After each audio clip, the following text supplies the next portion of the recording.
And one, two, three, go. Welcome back to CTTP Barber Talk. Isaac Miracles, Danny the Barber. We have an incredible guest today, Samuel Benizri, who is making a big name for himself here in Montreal. He's a commercial real estate investment broker working for Keller Williams. He's got 15 people underneath him. Today, we're going to talk about faith, grit, coming from the bottom, making it to the top. He's got a lot to share with us. Welcome, Sam, to Barber Talk. Thank you guys for having me. You're welcome. Thank you so much. You're welcome. You're Really, better dressed than all of us, so we feel a bit out of shape here, but that's awesome, man. So Thank you guys. Really first of all, appreciate it. Mazal Tov on the new move. You were just telling me you moved to DDO. Yes, I did. Yeah. Nice. My old home, DDO. Yeah. I lived in DDO for a good 20 years. Oh, wow. Yeah. So you know the street better than I do. I mean, Probably. when people ask me, hey, you live close to what and what? I'm Yeah, like, listen, yeah. I just moved in. My wife grew up in DDO, Okay. but I'm an NDG boy. So I'm NDG. still getting a hold of it. I'm still using Waze to go everywhere. There is a well-known beef between DDO and CSL. Yeah. Because the Côte Saint-Luc people, they're like, if you say DDO, like, DDO, you go over there, it's like so far. They think it's so far away, Yeah. right? Right. Bemet it is though. Today, now Yeah. that I've moved over to Côte Saint-Luc, I represent CSL. Like DDO, it's tough to go back for But me. you know what? Everything is far nowadays, right? It takes 30 minutes to go from Montreal to Montreal. That's right. Yeah. So, you know, if you're going to be far, you might as well be somewhere you're going to be comfortable in. And, 100%. you know, that's that your family is going to be happy with. And, That's right. You know, that's what we did. We're very Beautiful. happy. Yeah. Beautiful. And there's a beautiful community there. Honestly, There is, yeah. Or Shalom, Rabbi Marwani, Yeah. you got Mazel Gutnik, you got a lot going on there. They've actually increased a lot over the last years, and it's a fantastic community. Yeah. Great community. I'm very happy. Beautiful. That's one of the reasons also as to why we did the move is we're comfortable with, you know, the community there, close to Nice. schools, close to Yeah. daycares. So, The whole yeah. deal. Beautiful. very happy.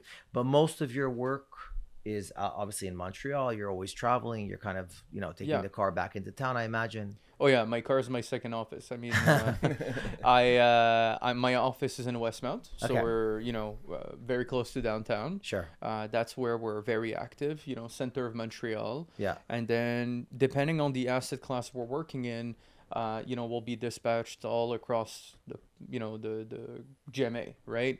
Okay. So for instance, like a lot of the industrial parks are not necessarily downtown, right? Right. They're going to be in the West Island and Saint Laurent. So yes, we'll Lachine, have yeah. a team that's going to work out there in LaSalle as well.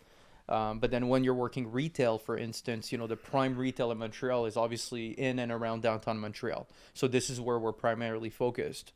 But, I made a joke with my team is now that I moved to DDO, we have to take over the market in the West Island, So Doesn't sleep Sources, St. John Boulevard, we're Watch coming out. for you guys. Watch out. Watch out. But Yeah. before you came in this Gucci or Armani suit, I don't know what you're wearing, but it looks great. From what you told me, you sold, you worked at Pizza Pita to pay for your brother's bar mitzvah, you sold chocolate bars, whatever you did. Yeah. You hustled. Shout out to Chaim from Pizza Pita. Shout out He to really Chaim. gave me a chance. Pizza Pita. Guys, do we not miss Pizza Pita? The Yes, old school sir. Pizza Yeah, Pita? yeah, We can yeah. at least sit down, order. Parking, Yeah. Saturday night, Yeah. late Saturday night, a Yeah. nice, very warm, Man, spicy those poutine. two, what they did for the Jewish Montreal community, Yeah. the Mesiut Nefesh that they did, because they did Mesiut Nefesh, those two. Yeah. They really did a lot for our community. Tzvi is one of my good friends. Yeah. And I told Tzvi when I came here, I know Pizza Pita. Yeah. I didn't know him personally. Right. And when I start know him, I start the person, I see what he do, and listen, still in his age, working like Yeah. 16 years old. Yeah. You know what I think also Pizza Pita was? It was kind of a safe place for us to all be there, For sure. gather. Bro, I would go to Club Dome, come back, Yeah. at least eat kosher pizza, And feel everyone's good there. the next day. Hey, how was your night? How was your night? Great, amazing. Okay, ciao, bye. You Yeah. know? And Yeah. yeah, I mean, listen, growing up in NDG, I was walking distance to Pizza Pita. So we Yeah. we would all share a taxi going there, and then I would just walk home, right? So it was a great place. I do definitely miss the Speaking old. of Chaim and Tzvi, we got to bring him on. I talk with Tzvi a lot. We I got to told- bring him on. I'm sure they have great stories. Yeah, I'm sure. yeah. These guys have great stories. But let's get into your story. So Yep. so basically, well, I'm gonna let you tell it. Where do you want to start? I mean, listen, I like I said, I grew up in NDG, great area, very happy as to where, we were brought up. Grew up with a single mom, 3 kids, it's me, my brother, and my sister, who's the youngest. And yeah, growing up, my mother, she was working very hard. But she always made sure that we had what we needed, What was she doing? I'm just curious. She was in sales. She was Wow. in retail sales. Yeah. So Nice. she was in the beginning. She was selling leather coats, downtown Sure. in the Eaton Center, essentially. Yeah. Where really at the time it was happening, right? That Yeah. was the place where you wanted to be. And I That's remember right. even the first store she worked in was on St. Catherine, and then they moved inside of the mall at some point. And I knew the phone number of her work by heart, so whenever I needed to speak to her, whether I was in school, at home, I would just call directly to her work. So she always worked really, really hard. But one thing she did, which was amazing, is she always took off on Sundays to spend the whole day with us, right? Essentially, the weekend was sacred, and every weekend we would go to a restaurant, or we would do an activity. She would bring us to the zoo. She would bring us to the park. And she was always there and present, which was amazing. So that's really what kept us very straight. Today my brother's an oncologist. Wow. My sister is at McGill. She's finishing an education. She's already working in a school. And myself, I am where I am, right?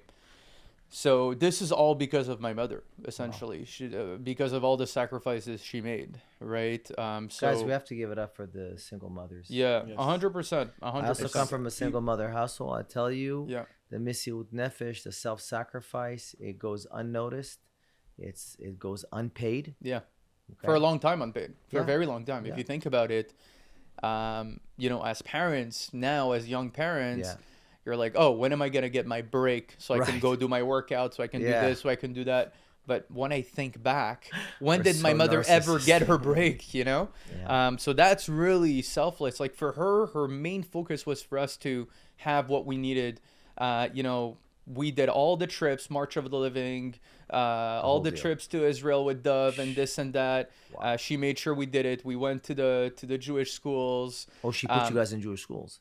Yeah, so in the beginning, actually, not I was cheap. in... No, exactly. And Yeah. so she made sure of all that. And she figured out her ways. I mean, thank God the community is very supportive. Right. And that's why today, I donate a lot and I support a lot because I know what I had as a youth, growing up with without a lot. But we still had all the services we needed. We went to camp. We went to sleepaway camp. Wow. And all of this was partially also paid with the community and obviously with my mother's hard work, so I'm very thankful for that. Amazing. And that's why I always encourage even people around me to support, because there's a lot of people that need it, and I find that participating in those activities, being part of those camps growing up, that's what kept us on the right path. Right today, when you see kids going out of the right path, is very often because they don't have friends around them, the right, right? yeah, ils ont pas l'encadrement. They don't Right. have the right influence around Right. them. And I found that when I was in camp, I was surrounded with kids that were coming from loving families and other kids that was similar to us and that would just wanted to enjoy their summers and enjoy their winters or whatnot. So that was a very important part of us growing up, and sports as well. Since I was 6 years old, my mother put us in judo. Oh. Yeah. What belt are you? So I mean, it's funny, but I stopped judo right before I got my black belt. So I'm Ooh, brown. Nice. But I I got up to trained- blue. I got up to blue. Oh, you got up to blue? Yeah, Nice. yeah. So I trained at Shidokan, which is the main judo club that trains the Olympic team Nice. of Canada. So I actually trained with the team for 2 years It's a great before I sport. stopped. Such a essentially. great sport. It's a judo. great sport. Yeah. Yeah. I remember they brought it in Dorval. That was the high school that I went to. Yeah. We did it before class started, and it was intense, man. Yeah. You know? It's a great sport. Yeah. You know, I tell my wife we're definitely putting our kids in judo, and you know, later on maybe, you know, some Martial other arts, sports yeah. that they're gonna enjoy. But yeah, I think Beautiful. it was a great discipline for me. You know. As a 31-year-old, soon to be 32, we're going to wish you a big Mazal Tov soon. Thank you. Do you feel like you missed out because the missing father in the life? I mean, that's something that I actually, you know, relate to. I just actually, my father's yahrzeit was just yesterday on the 8th day of Chanukah. I, as 45 years old today, if someone to ask me, like, do you feel like you're kind of like off because you were missing that father figure? I would typically say no on the surface, but I think later on I start to realize certain things like, ooh, yeah, I don't think like that, or there's an issue here, you know? Yeah. I'm curious for your experience. It's funny because the father figure was so not present that for me, I don't even know what it is. Right? You don't know what you're like. I don't know what I missed out on. Right. And so for me to call someone Papa is not even a natural thing. Yeah. So when my son calls me Papa or Abba or whatever it is, it's wow. It's like a brand new experience for me. Wow. Right? You know, it all comes down to how strong my mother was. She was really doing the role of both so well. Wow. That we didn't feel the void, right? It's not like, oh my God, I wish my father was here to bring me to judo class. For me, it's like, oh, I know my mom is back home and she takes care of everything, right? So super mom. So when you have a super mom like that, maybe it's sad to say, but I didn't feel like we missed out on anything. I didn't know what it was. Grandparents were present? Well, grandparents were present closer to bar mitzvah. Okay. So that was great. Yeah. You know, thank God, have a great relationship with them. Nice. They're fantastic people. We actually just celebrated my grandfather's 80th birthday. Wow. Beautiful. He's a great man, also a selfless man, head of the Chevra Kadisha. So, you know, he's been doing this since he's 18 years old, and he's an artist, jewelry artist. So he's a great man. So yeah, very happy about that. But in reality, you know, when people ask me like, you know, who was there, it was us and my mom, right? That's who it was, and that was our safe place, right? So yeah, I think that's the best answer I can give you in that regard. I don't know if you feel the same way, but maybe later on I'll feel it. You know, when I see my kids growing up, I'll be like, oh my God, I'm here for them for the X and Y, Z reason. Right. I didn't have that, right? You know, very often fathers are here also to teach their kids about, you know, the importance of money, the importance of finance, the responsibility as a man, and this and that. Once again, my mother was so good at doing all that, right? So, yeah. How you like wake up one day and said, that's it, I need to reach the top.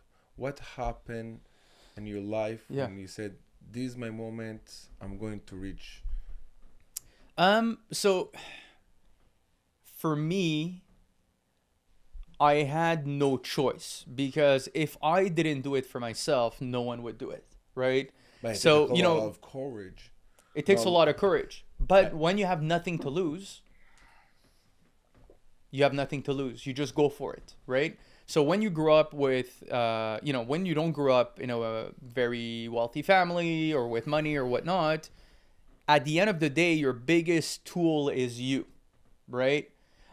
So for me, like I'll just kind of go back in time. I remember growing up and going to my friends' homes in Côte Saint-Luc, Hampstead, TMR, and I was like, oh wow, these people live in a house. They have a basement. You felt that pinch. I was like, oh my God, they have so much space. Right. He has his own bedroom. You know, I shared my bedroom with my brother. We had 2 single beds in the same bedroom with 1 TV. And we shared the same bed. Yeah, I mean, listen. I grew up like this. It's the best. I have only Danny, great you memories. were telling me about how you grew up. It was like one flat with how many? It was one flat, and I had with me 8 brother and sister. Wow. And we share room, and I was the little one. We then had a room as we sleep on the sofa until my brother married. So I'll tell you a funny story about that. But because at some point I bought a new bed. I finally started making money, and my feet were coming out of my bed. Oh man! Like I had the same bed essentially from probably the age of 8 to 25.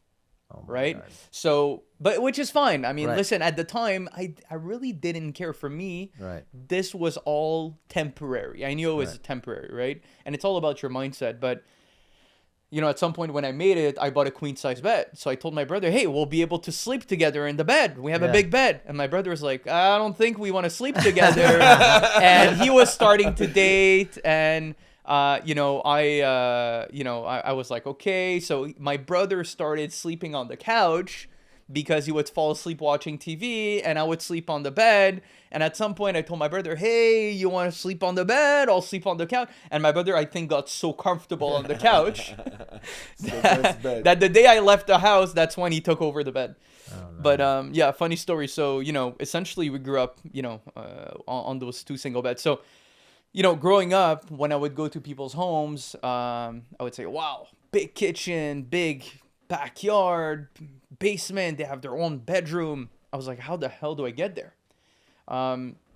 So, essentially I told myself, well, I have to get there, right? I have no choice. So I was a straight A student, thank God. I focused on getting good grades. I focused on being good at school. I focused on the right things because I told myself, this is all temporary. Eventually, I'm going to get out of this. Wow. Right? And Just that, by the way, that little ingrained spark, this is all temporary.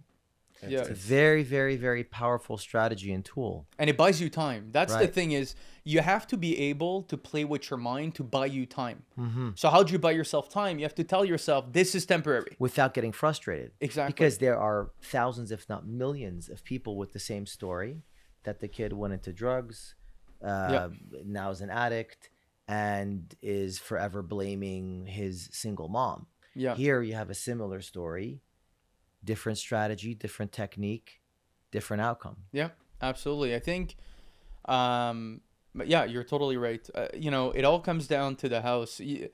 People think you're going to send your kids to the right schools and they're going to get the best education, but the real education starts at home.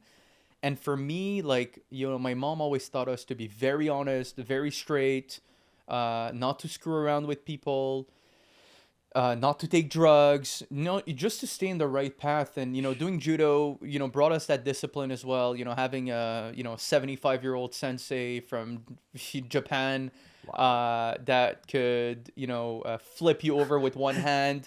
It was like 4 feet tall. Yeah, 4 feet tall. I know. Was a very humbling experience my whole life. So for me, I never thought I was the biggest and the baddest. I never thought I knew better than anybody else. For me, I was always a student of life, but I wanted to get better at life all the time. So I always tried to surround myself with people that would teach me what I needed to know to fast track my process into being successful, right? Beautiful. So how do I do this? Is I have to ultimately surround myself with people that are way more successful than I am. So now I'm not comparing myself to my neighbor, right, in NDG, who's still mowing lawn and is satisfied, with the life he's had for the last 45 years. But I'm, comparing myself to my boss who I work for and, does extremely well. So who's your main mentor? Or I'm sure you had multiple mentors, but who did you look up to growing up and be like, I need to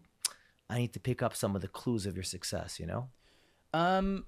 It's so funny, but mentors growing up were just people at synagogue and people I would hear from in the community. Right. Because I didn't know any better. But then as I started picking up, YouTube videos and podcasts and, well, maybe podcasts didn't exist at the time, but mostly YouTube videos, inspirational videos. This is really where, I started learning about the Robert Kiyosaki's of this world and, all of these really successful entrepreneurs, and ultimately, I think the biggest mentors for me were people that didn't even know they were mentors to me. They were just people that I looked up to in the community, and I said, how did that man or woman get to where they are today? How did they sign a check to this synagogue for $50,000 without that changing drastically their lives? Right? And so for me, I was like, I want to be that person. I want to be the person to help out others. And so ultimately, my goal was not necessarily to become rich, to buy the biggest and baddest car and the biggest and baddest home. It was just to be comfortable and to ultimately help other people. Sure. And so I just really focused on that, right? Because people helped me along my way. You know, we spoke about Chaim and Tzvi. They probably don't know, but they really helped me when I was young and couldn't find any job, right? I was working in telemarketing, and then I found Pizza Pita, which I really enjoyed. Right. And that's it. So this is how I told myself I want to be at the top. It's at a very young age, looking at people around me being very comfortable growing up and telling myself, well, I just want these basic things in life, right? I'm not necessarily looking to buy a Ferrari. I'm just looking to buy a house. I'm just looking to buy a car. And then once you buy your first car, then yes, you want the better car. Once you buy your first home or you move into your first apartment, well, you want the bigger place. But for me, it was just to get to that first step that was extremely important. And I had to get there as fast as possible. Yeah. And what's to be Samuel Benizri today? It's like you wake up in the morning, what's your schedule? So my schedule, it's a good question. Typically my schedule in the morning, I do my tefillah. That's the first thing I do. And then after I do my tefillah, I go to the gym. That's a very important part of my life. And I'm very thankful for my wife who accepts that, right? Yeah. Because a lot of time I'll speak to other friends of mine or people from my entourage, and it's very hard for them to make time for them in the morning or in the evening. For me, I much rather make that time in the morning so that in the evening I could go back home, I could take care of my son, my wife, make sure everyone's well, and then go the extra mile with work once everyone's rested, right? And so for me, ultimately, it's not rare that I'll work till midnight or 1 a.m. Like yesterday, I worked till 12:30, right? But it's normal for me because my morning is dedicated to my mental health and to myself so that I have the energy to go through my day and to be here for my family. So for me, going to the gym in the morning is very important. I do a sauna every morning. You know, and it's great because there's a good group of people also that I see at the gym in the morning, good networking. And then once I'm done with that, typically I'll do two things. I'll either call my assistant to see what's up for the day and what's up for the week and what has done, what hasn't been done, what needs to be done. And after that, I have a very organized schedule. Right, I'll either have visits or I'll start my day by going to the office and then visits afterwards. But yeah, there's a lot of things that happen in my day. Plus, I have to manage my team. Thankfully, now we're 15. In the new year, we'll probably be closer to 17. Wow. So it's a lot of great individual to manage, and I really, really care about each and one of them. So you know, it's like having 15 other people's day at the same time as mine. Right. Sure. So and their concerns and their ups and downs. And of course. Yeah. That's first of all, I have to say congrats at 31 years old to have that mindset, to be able to kind of like almost take every single activity in your life and associate a purpose to it and a positive purpose to it is a tremendous asset. Yeah. It's really such a great example to give our Montreal Jewish youth, you know, that maybe didn't have the same background as you. Maybe a lot of them did grow up in those big Côte Saint Luc houses and they're spending their days playing video games. Yeah. You know what I mean? And it's like, what's your excuse? Right. You know what I mean? You know, it's funny, but I find that you have a tremendous advantage growing up with no money versus someone who grew up with money. That's what's starving. Yeah, exactly. The hunger. It's much easier to be successful if you grew up with no money. I truly believe that. And I hope this could encourage anyone who listens to this podcast. Yeah. But it's true. It's absolutely true. Because why the hell would you break your back and neck if you grew up comfortable knowing that you have that comfort that's going to follow you throughout most of your life? You know, why would you break your head versus someone who doesn't have anything to eat at the end of the day? They need to put bread on their table like tonight. So they have no choice. So ultimately, I think that especially nowadays with all the tools that are available, Yeah. it's much easier to succeed when you grew up with no money. What's it like managing 15 people? I think it's just about having a system in place and being organized. You can never be 100% organized, right? Whoever tells you that, I wouldn't believe them. Right. Even with all the AI tools you can have in this world, you know? But it's all about having a system. That's the most important part. People know what they need to do. If everyone knows what they need to do and what they need to achieve, then the rest is easy. You're just helping them achieve that, right? I think that's the best way I can describe it to you. Of course, you're always going to have phone calls. You're always going to have challenges, but that's something I accepted as an entrepreneur. And that's the fun part for me, right? I always make a joke with my wife, like when we're on vacation and there's nothing happening, this is where my anxiety level goes up to 100. And like my wife knows when I have anxiety and she's like, that's because you have nothing going on right now. So like true. we'll be on the highway in Miami and I'll be in a car driving, driving the car on the highway and I'll be having like almost a panic attack. Because you have nothing to do. And I'm like, and she's like, you're having an anxiety attack. I'm like, what's happening? But let me ask you, because that's interesting. It's I can relate to you, like when people who are overachievers and they're often, do. And like, when they get on a vacation and there's nothing else to do. This is when I became sick. Yeah, they're bothered because their purpose is always associated to doing. And even though it's good, all that doing, much like your gym, you do need a place to recharge. Or we could call it Shabbat. We could call it whatever you want. This idea of just being and just being okay with yourself.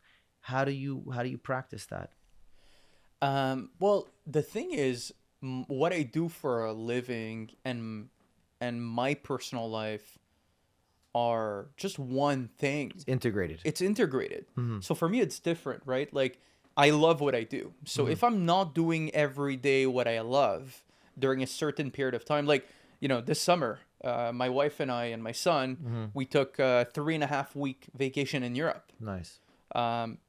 I was on the third week, I was just excited to go back home and pack and get back to work. It was fun. Don't get me wrong. We had an amazing time, and it's so fun being with family and not being bothered with work and not have to go to the office for the whole day. But I really love what I do. So for me, not to do that every single day, really, it's a letdown. Yeah, it's a letdown. I feel as if I'm not accomplishing anything. Interesting. And that's in my mind. It's something that's stronger than me, and I'm sure it's not everyone who feels that way. Right. But I'm positive that other entrepreneurs probably feel the same way. But I do agree with you. Charging the battery is important. For me, it takes 2-3 days and then I'm good. I don't need a 3-week or a month vacation. Right. That's interesting. For all the people, it's funny. A friend of mine told me this morning, he's like, Rich, like, don't feel bad because you can't take your whole entire family to Florida. And he's a very well-off entrepreneur. And he's telling me that today you take a family to Florida from Montreal, you're spending minimum 10-15K. Yeah. I don't care where you're okay. Yeah. 10-15K. You got to have 10-15K of cash. You know what I mean? And you see this guy going, it starts to build up in your head. And then you start to ask yourself, well, what the heck's wrong with me? Like, why? You know what I mean? And he told me a beautiful piece of, take a nice little chalet within your budget, spend time with your family, to have that real connection, like a lot of the things that you do, you know what I mean? Because really that's what you're looking for, is that connection. But if you're on the frequency of like, I got to do like everybody else, Florida, okay. If you got the 10-15K, go. Yeah. But if you don't do it, don't bad trip yourself. You know what I mean? Exactly. It became a pressure. Yeah. A pressure. People. Even at the kids level, the kids, they comes back, Papa, est-ce qu'on va aller en Floride? Like, you know what I mean? It's so funny. Yeah. I mean, fix it. Growing up, that was a a social pressure that we also felt. Like, Right. that's another thing is people had the condo in Florida, people had the house up north. Right. And I was like, what is up with these people having 2-3 homes? I can't even have one house. But Baruch Hashem, I mean, thank God, I can't complain. That is one thing that, I agree with you.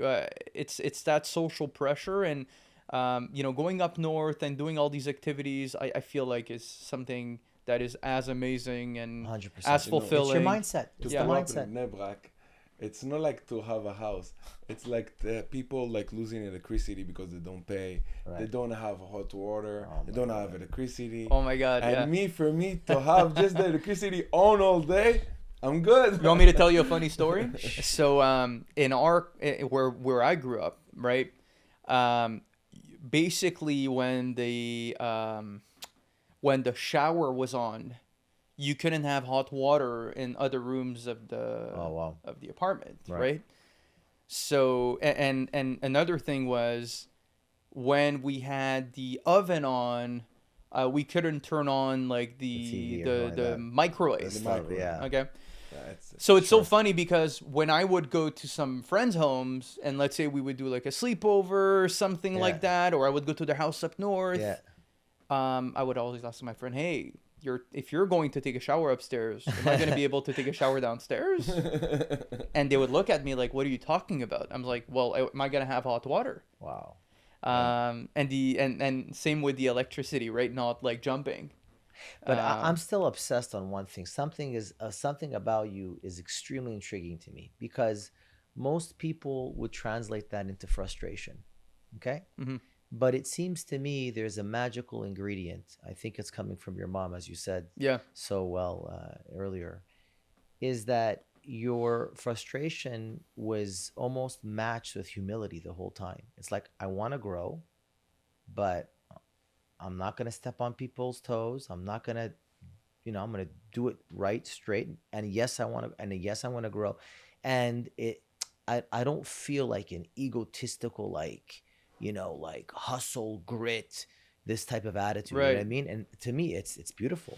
I mean, I was always thought that there's enough for everybody to succeed. Mm-hmm. My success is not going to stop you from succeeding. Right. And that is very powerful because once you understand that, you're never looking to screw over people or step on anybody's toes. Right. I think a lot of people misunderstand that. They think it's a competition between you and me. Mm-hmm. But in reality, it's a competition between me and me. If I could be a better version of myself than last year, then I'll do extremely well. Like if I think about when I started in real estate, this year, I 6x what I did my first year. Wow. Right? From last year, I 3x what I did last year. But that's not because I took someone else's business. That's not because I screwed over someone else. That's not because I let down someone. It's really because I just worked harder and I implemented a better system for my company, and I hired more people that are better than me in certain aspect of my business, and I delegate better, and ultimately that's what happens. Love it. So I think this is a big lesson learned for a lot of entrepreneurs out there and people starting off is it's you against you at the end of the day. Do you have a coach? I don't have a coach. But I have a few mentors that I speak to often. One of them, his name is Bob Knackel. He is pretty much the biggest commercial broker in the U.S. Nice. The guy, the man has done over $20 billion in sales. Wow. Exited his company in the mid 2000s, sold it to a firm. He had over 200 agents working for him. And so I traveled twice to New York to go meet him, talk to him. We chat.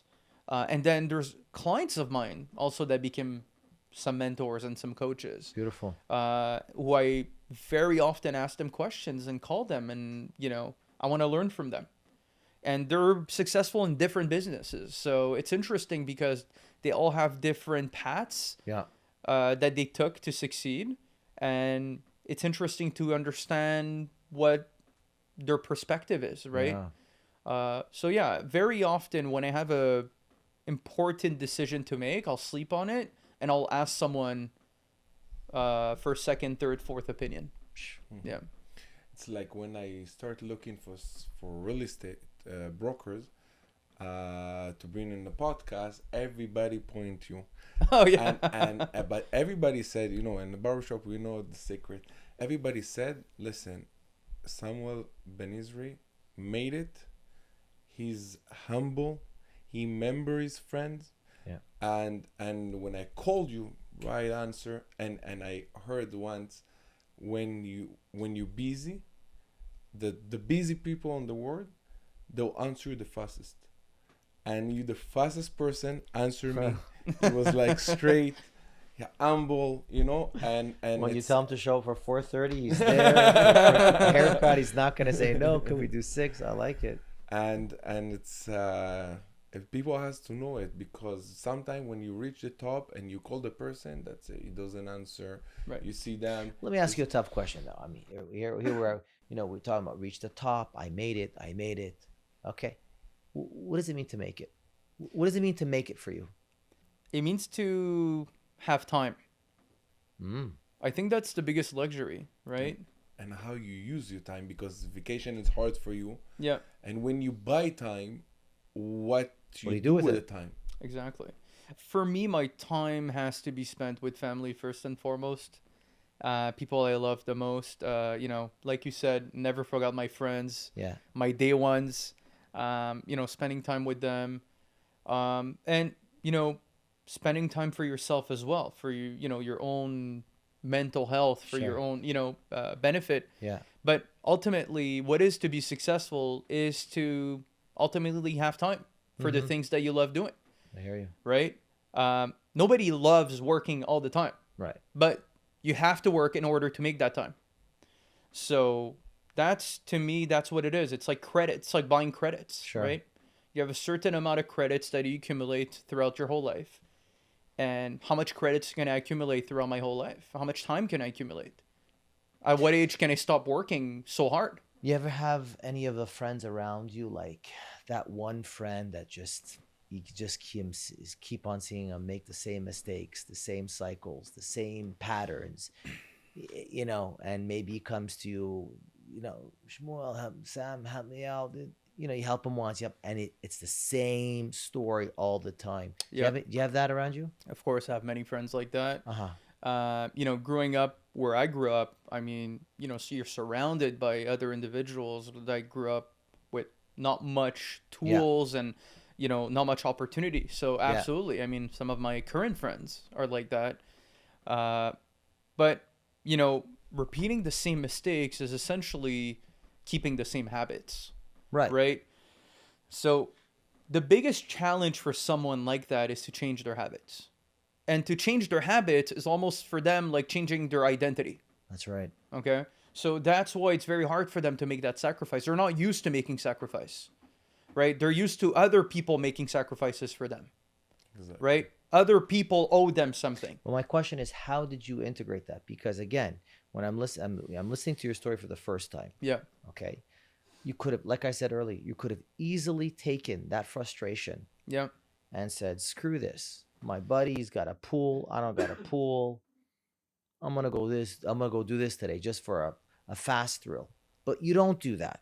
No. Now, you got other friends, maybe similar background, maybe not similar background. But like you said, they've developed these habits. How do we help these people? I always say that I can't train someone to be motivated. Right. Okay. So there needs to be an internal change done first by that individual. They need to accept the situation they're in. Mm-hmm. Once they do that, you can help them. Mm-hmm. But ultimately, if that individual is not motivated, is not accepting their reality, there's not much you can do. They have to have a reality check. Unfortunately, for a lot of these people, something has to happen in their life for them to wake up. And you think everybody can be like everybody can change if that's the right Anybody mindset? could change for sure, right? Anybody could change, absolutely. It just, for some individuals, it's more than just telling them change, or here's a book, or here's money. Something needs to happen, and sometimes, unfortunately, it's a And traumatic money is the event. worst. It's rock bottom. Money is the worst. Yeah. I tried to help my friends with money. Yeah. It was the worst thing. Absolutely. They get more in debt. Yeah, of They course. got more stupid. Yeah. Yeah. Listen, for me, like, I'll tell you something that maybe you don't hear often, but I'm scared every day. I'm petrified Of? going back to where I come from. Ooh. And that fear is what keeps me up every day. I'm petrified. I'll be honest with you. I never want to go back. And I'll do everything possible not to go back. What's a major book that really influenced you in terms of your mindset? I really enjoyed reading Know Your Why. No, from what's his name? Yeah, Simon Sinek. Simon Sinek. Know Your Why. Yeah, Beautiful. Know Your Why. Okay. Yeah. So that kind of gave you, because what you just told me made me think of something. I remember reading Tony Robbins and hearing a lot of his things. Like, there's two things that really motivate people, right? Pain or pleasure. Yeah. What you just said here, what Sam just shared with us, is like that petrified of going back. That pain is so strong. Yeah. It's going to keep them disciplined. It almost makes me think of some of my friends that are kind of also in these habitual cycles, and it's like, and I look at him like, dude, that's not enough pain. And like the guy can go lower and lower. High pain tolerance. Oh, high pain tolerance. You know what I mean? It's interesting. Yeah. It seems like it's all relative. This guy's you're happy because you got electricity, You're thinking, I can't turn on the hot water. It's all relative, it looks like, at the end. But Yeah. sometimes when you grew up with nothing, you don't realize you grew up with nothing until you reach the top. That's true. It's happened to me. I said I didn't reach the top, but I reached Right. my top already few times. And also, sometimes people say I reached the top. What you reach the top in yourself? Yeah. Meaning, when I got a house, I feel the richest person on earth. Right. Nobody helped me. It was my work of my money Right. and my sacrifice, and I did it myself. I reached the top of the world. I told my wife we reached with the richest person on earth. Incredible. Right now, as when you reach yourself, this is when you feel the top. And sometimes you don't realize, because when I bought a house, people told me, you bought a house, but you don't have this, but you don't have. I didn't have. Right. I have the top. What do you want from me? Right. And when you realize you're missing stuff, when you see other people and comparison, it's the worst. Comparison is the thief of joy, right? Absolutely. It's the worst, because when I bought a house, people told me, why didn't I renovate the basement? I don't need the basement. I have no kids. It's like, leave me alone. I really like your basement. Like, Now it's renovated.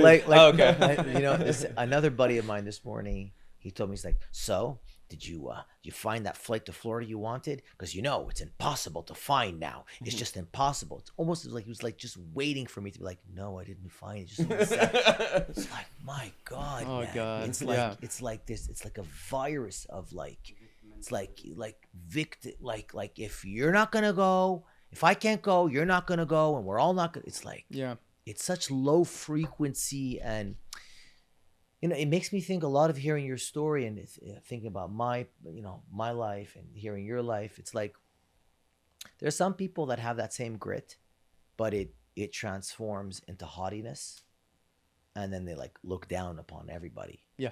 We've seen that story a lot. Oh, yeah. I see this very often. How do you protect yourself against that? Are you not tempted with it? Don't you feel, is it because you're always remembering your humble like upbringing? It's just like, for me, I really don't think I am better than anybody, right? And you fundamentally believe that? I really believe that. Like, for me, it doesn't mean that, in my mind, it doesn't mean that you have more dollars in the bank, that you're better than somebody someone else. You can lose everything tomorrow.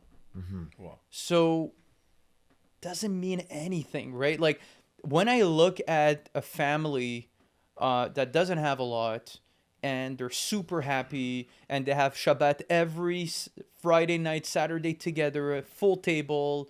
Is that not their top? You know what I That mean? is incredible. Right. And Right. I'm like, wow, like why would I look down on them? Right. Because they have a smaller house, because they don't drive this car, because Right. they don't have this situation at home. Like, it doesn't really matter at the end of the day. Like, that's the thing for me. It's like these things don't really matter, and so I don't even focus on them, right? I have friends and people that I consider like family that don't have a lot at all, you know, and they're going to be my friends for life, and I'll always respect them, and you know, they'll make jokes on me, I'll make jokes on them, Right. you know. Yeah. Right. And that's the beauty of life, is I just try to get along with everyone, you know, that respects me, and I respect them back, and Sure. that's how it is. I just try to make things very simple in life, you know. You know, once I was in a wedding and he stand up and he shake my hand and say, "Hi, how are you?" I was looking, it's like, why? I'm not, you know. And this, to be simple, it just surprised me every single time beautiful when I meal. see people, Yeah. when they go out, you know, with whatever they go out, and they stay simple. It says simple. Yeah. Came, stand up, what's up, what's going on with you? Marriage, I was Yeah. business, I was this, I was a lot of people at work, well, damn, nobody see me. Right. Right. And it's you have to see it. Something to learn from. Yeah. Definitely. Yeah. What role does spirituality play in your life? And you spoke about you have your tefillah in the morning. Yeah. What is that like that for you? Oh, that's extremely important. I mean, for me, I have so much Emunah. I still say "enon de milvado" when things bad are happening, Yeah. and you know, I just say it in a you know, in my mind, Right. and you know, Hashem really is the one that's been there for me my whole life. He's watched over me, and you know, in the Torah it says that when you grow up with a single mom, you're essentially your second parent is Hashem. You know, that is the one figure that is. By the way, I've never heard that. Yeah, me too. That's the first time that I Yeah, heard like that. well, Where it's- did you get? Where'd you? How did you? What's the So context of that? I've heard many times that when someone is missing a parent, Mm-hmm. that Hashem takes over that duty. Wow. Yeah. Wow. And you know, it's my whole life I believe that. And if the person that told me that is not necessarily quoting something directly from the Torah, I'll it. tell you something. I'll buy it. I'll buy it. I'll buy and that this right is something away. I lived with my whole life. And I really look up to Hashem, and I do eat bodedut, I do all that kind of jazz, and it works. You know, I talk to Hashem every single day. And whether it's in the car in traffic, whether it's in the morning, whether it's at night when everyone's sleeping, you know, Hashem is my confidant. He knows everything. So there's no hiding anything. There's no misleading. It's the truth. It's direct. And I really enjoy that relationship with Hashem. You know, that to me is something that is very powerful, and it guides me through life. Let's talk about how you carry yourself at the workplace. Right. Here we are in Montreal, 2025, 2026 soon, right? Yep. We're living in a very interesting atmosphere globally. Social media is everywhere. Yeah. Where all eyes on us. Yeah. Everywhere. Okay. You're dealing with many people from different cultures. Yep. Okay. How does that play out for you? Have you encountered any situations where somebody called you out because of your background? I've had indirect situations, which I know that was the reason. Like, you know, I have religious paintings at my office. Right. I have mezuzahs everywhere. Right. And, I could recall an instance where a client came in to interview me, and I don't think they knew of my background. Right. Because they were a referral from another agent of my team. Yeah. And that, I think, affected the relationship. It was thrown off. Yeah. just because of your Jewish background. Right. Did they vocalize it? No. You just felt it. Yeah, I just felt And it. also, you didn't change like your family. I mean, you put Samuel Benizri everywhere. You didn't put Samuel buildings. You didn't put. No. Right. You know, I see a lot of people that change names, they do stuff, and they put To hide it. buildings. They To hide hide. it. They hide it, yeah. Jewish. I think people will respect you if you're if you just stay yourself. Yeah. If you don't try to hide it, And right? you don't scared? I'm not scared. No, because I respect everyone. I don't try to pick a fight. I don't try to instigate. Plus, you know judo. So if the guy, Right. But and that's also a part of it is I'm not scared of anybody. Right. But besides the fact, I think it's more that I just always carry myself representing the Jewish people in a very good way. right? I'm very respectful to people. I don't try to get political with anyone. There's no reason for that. Right. I find that a lot of people get political every opportunity they can. Yeah. It's like, why? You know, I don't need that. I don't need to argue with anybody. I have my beliefs. You have your beliefs. Right. Stops there. That's it. It's not going to change anything for us here. If you hire me, it's because you want something accomplished. Right. You know, you want a business transaction. You want something to go on. And I'm going to keep it at that. Right. I'm not going to try to bring up any other outside influences or whatever. It's very normal though in a client-vendor relationship that you develop some sort of a friendship and there are ideas. I remember I was working with a guy. He was a how do you call this? Like not a fundamentalist, but he was a very strong believing Christian. You know what I mean? And we had multiple conversations about Judaism and Christianity, and I you know, it was always respectful, and I enjoyed it. It didn't really, you know what I mean? And every single time we connect, we speak about current. So we went there. You know what I mean? We went, and there. that's fine, by the way. That's totally fine. Yeah. Isaac, you probably know way more than I do, also in terms of that. So for me, I also try to stay in my lane because if someone tries to get very deep into religion, I'll stop at some point and I'll be like, well, listen, I don't know more than that. Right. Speak to my rabbi. He knows how to vocalize these things way better than I do. Wow. I'm not a politician either. Yeah. So, you know, there's a certain limit as to how much I can vocalize what I know. It's about knowing your place. That's I know my place. Yeah. You know what I mean? So beautiful. And that's it, you know? I just find a lot of people make things complicated for absolutely no reason. And it just affects them so much. Yeah. I just have other goals for myself, you know? I have a family to take care of, I have a team to take care of. Right.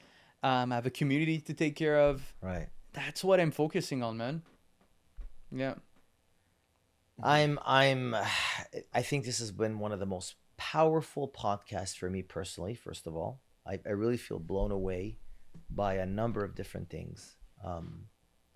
Just the humility and this. If I had to name this podcast, it would be called "Knowing Your Place," because it's knowing your place keeps you humble. It doesn't, you know. In French, we say "pas péter plus haut que son cul." You know. Whoa. You know that. You know that expression, Right. right? It's like, dude, know your place. You know what I mean? If people could just live by that, Yeah. that's a universal teaching, by the way. Knowing your place, universal. Yeah. It goes across all religions. And if people knew their place, why would you say free Palestine to a person that is looking Jewish? Why? Why would you do that? Right. If not to kind of like antagonize them and get them because you associate that, you know, they're with Israel and the genocide and the whole narrative, that virus that's going on in people's minds. And I just feel it's so important to say that because we're in a generation where we're living with these frigging machines, these phones, and people are drinking this stuff. They're consuming all of this content, and it becomes so real for them Right. that Some of them will entertain violent acts like we've seen not so long ago. Yeah. You know, when you're consuming content, you're creating a narrative, you know, whether it's true, whether it's not, it doesn't make a difference. You then decide to act on that. You're living in an alternate world. You're living in your head. Yeah. And I want to add to that, like, we lived for so long in peace, whether it's in Montreal or, you know, in Australia and all these different places in the world. I think people should just focus on making their life better. And we can just all live together as Peacefully. neighbors. Yeah. You know, my grandparents, they all grew up in Morocco. Right. What a beautiful life they had. Right. With their neighbors. They still tell me stories about their neighbors and how they were all helping each other. And Right. the level of respect was incredible for Yeah. both communities. You know, just love your neighbor. Just focus on making your life better. You know, focus on your family. And that's it. I think people are just making things way too complicated. That's exactly that. Yeah. Sam, thank you so much. Thank you guys. For people that want to get in touch with you, Yeah. for obviously, you know, commercial buildings and Yes. investments, we're going to put all the information. But I want to throw something out. Yeah. I really feel that today's podcast was beyond special, okay?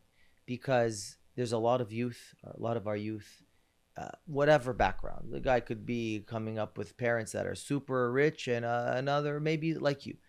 Do you mentor youth? Do you speak to youth? Yeah, absolutely. I have people coming to the office all the time. Okay. I'll definitely take an hour, take some time to help out That's kind. other That's awesome. youth, other people in general That's awesome. that need help, that need a hand. I'm always here. Beautiful. Yeah. Wow. Thank you, Sam. Thank you Thank for you, guys. everything. Thank Really you. appreciate it. Thank you. Thank you so much. All the best. All right.